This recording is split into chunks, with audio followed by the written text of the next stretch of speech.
Clint Norton here with ClintNorton.com, and of course, the House of Biceps. I am here with Olympian Norik Vardanian. Absolutely great guy, and he is doing us all a big favor today. He's answering your questions from the Facebooks. We've got a nice long list over here. We've got a list on our phones here, list in our heads. So we're going to go down these lists, and we're going to answer your questions right here just for you. Okay, Chris asks, in training, what separates the national athlete from the world-class athlete? Okay.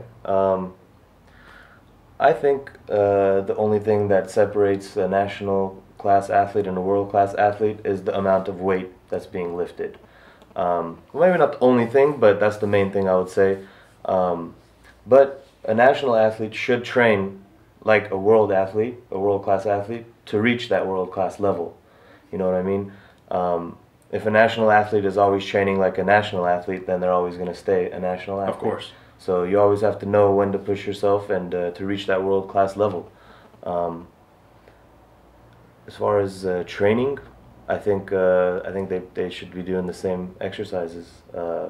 It shouldn't matter too much. There shouldn't be too big of a difference. Maybe the world-class athlete can train for a longer period of time instead of like 1 hour, train 2-3 hours.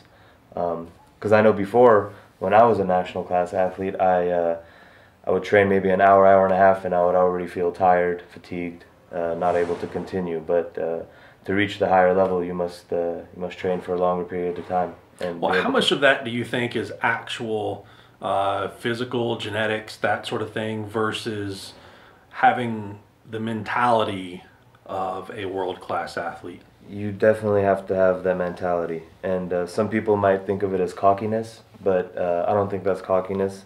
I think you have to... When I started weightlifting, I pictured myself on the podium. I pictured myself at the Olympics, and I always trained that way.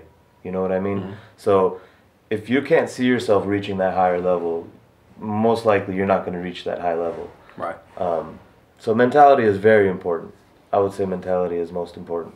From what I've seen in other sports and not just weightlifting, it is that ability for, and that's how I began in the gym. When I began in the gym, I saw myself as being a monster, huge and crazy strong, and having that ability to see yourself on the podium, to see yourself at World's Strongest Man or squatting 1,000 pounds or whatever it might be.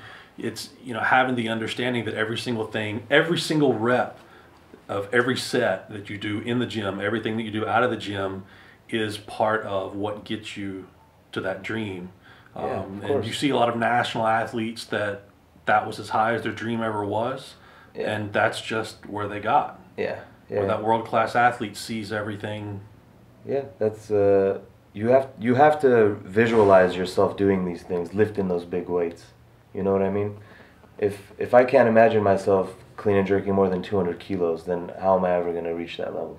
Absolutely. You know what I mean? Every time I would gain weight, like in like a PR, let's say I was clean and jerking 160 and then I did 165, I was always like, okay, got to get the 170, got to get... Every time I did a PR, I always looked for more. I always wanted more.